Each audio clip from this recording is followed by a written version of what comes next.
Well, good morning, everyone. And a little over a year ago, I envisioned a morning like this with a slightly different arrangement here.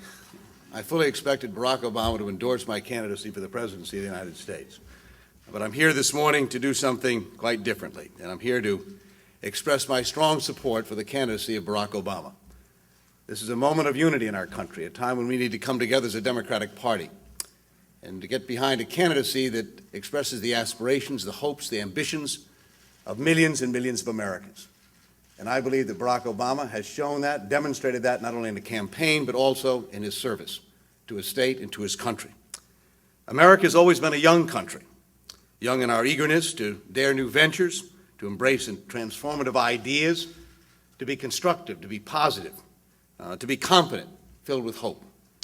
But for too long, we've lost sight of that hope, in my view, trapped in intractable divisions of race and class and region, in a cynical politics and a national debate, often mired in suspicion and mistrust and sometimes outright hostility. Whatever political party we belong to, or part of a country we live in, we can all agree that this is not the America that we want to leave to our children. It's not the future we want to give them. And I'm standing here this morning in Cleveland, Ohio today because I don't believe that we have to. 4 years ago, we all met a young man who refused to resign himself to fear, a man who reminded us, all of us, that red states and blue states, white and black, Latino and Asian, were united in far more than that which divides us. He had his share of critics, obviously, but rather than isolate them, he showed them respect, listened to them, and more often than not, won their respect in return. In debates and small-town meetings before unprecedented crowds in rural Iowa and Virginia, he has called us to share in a sacrifice. He told us uncomfortable truths, yet inspired many of our greatest leaders have, with new faith in the promise of America. The question has always been the same. Yes, but is he ready? And since that time, he has been poked and prodded, analyzed and criticized, called too green, too trusting, too lofty. And for all of that, he has already won half of our nation's states in primaries and caucuses and votes of more than 10 million Americans, showing judgment, grace, and poise in the process. Over all that time, I've been watching, over the last almost 4 years, on the Foreign Relations Committee, on the Labor Committee in which we serve, and as a fellow candidate for the presidency of the United States. And I'll admit I was skeptical, like many others, as to whether or not this new face in American politics could do all the things he desired to do, that many of us desire to do. But then with growing conviction, and now as I stand here today, with certainty that the man I'm standing next to can restore America's possibility. In Barack Obama, I am standing next to the next president of the United States, and I strongly endorse his candidacy. I'm proud to have been the first 2008 presidential candidate to endorse Barack Obama. He's ready to be president, and I'm ready to support him in this campaign, to become our nominee, to become our president, but far more importantly, as a United States Senator, to stand on the floor of the United States Senate and to work with him as president to create the kind of change he envisions and talks about in this campaign. Change comes about in two ways. One is obviously what you do inside to create change. I've dedicated a quarter of a century of my life to create that change, whether it was authoring the Family and Medical Leave Act, starting the Children's Caucus, engaging in election reform issues, battling the matters on the Foreign Relations Committee, trying to create that change. What makes change even more possible is if you have national leadership that is also provoking the American public to engage in that change. And so I'm hopeful that with this leadership we'll have in Barack Obama and the kind of actions we can take together in the Congress of the United States with governors and mayors, the private sector and others in our nation, that we can actually create the kind of change he's talking about, not only here in our own country, which is critically important, but also throughout the world. Barack Obama is a 21st century candidate, a candidate who can express the aspirations and hopes of so many of us in this country. I've grown up over the last number of years listening to people talk about Reagan Democrats.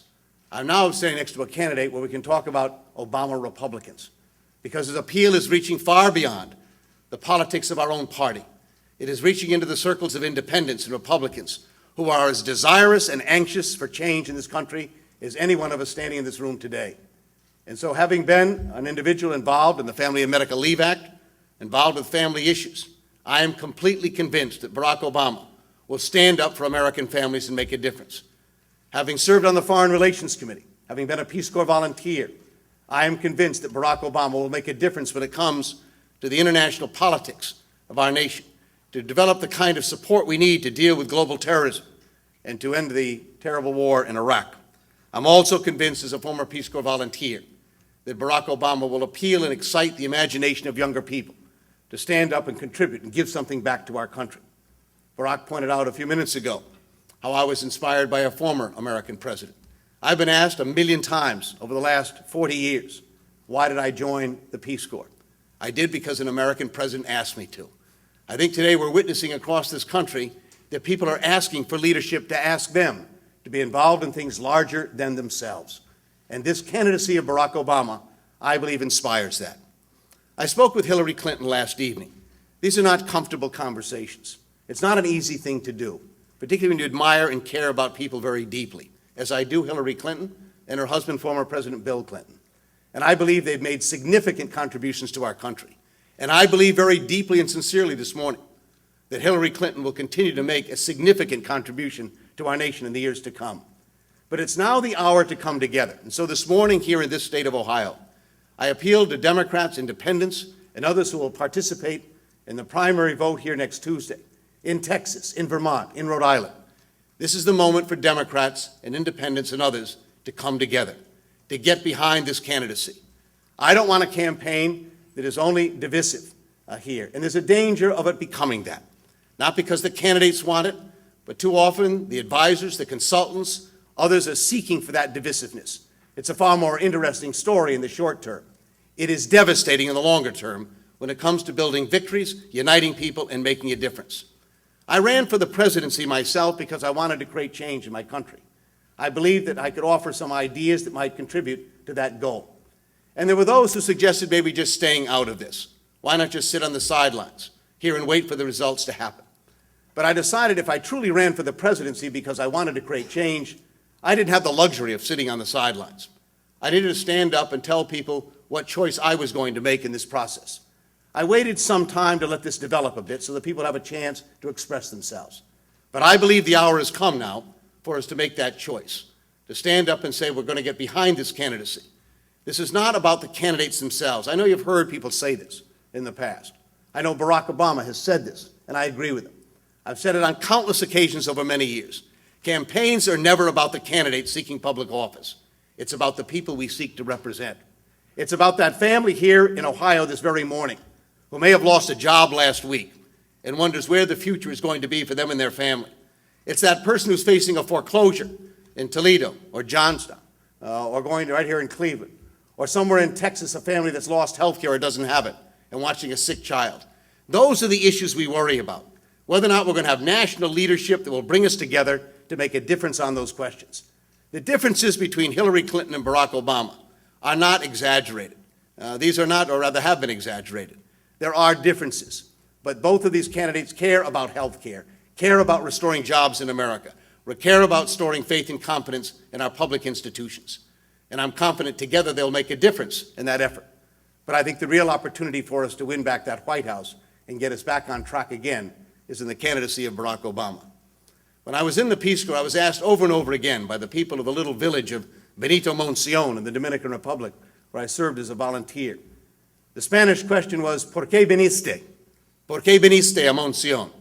Why did you come to Monción? And the answer I gave them over and over again was because someone had asked me to make a difference. The question may be asked this morning here in Ohio or in Texas, ¿Por qué viniste a Cleveland or Texas? And the answer I'll give is because someone asked me to. Someone who wants to make the difference for our country. Someone who wants to see America get back on its feet again, become strong and vibrant again, to become young again, to be full of confidence and optimism as we face the challenges, significant challenges, at home and abroad. I believe that individual who can make that difference is the man standing next to me, the next president of the United States, and I'm honored to stand with him in this effort. I'm honored to support Barack Obama for president of the United States.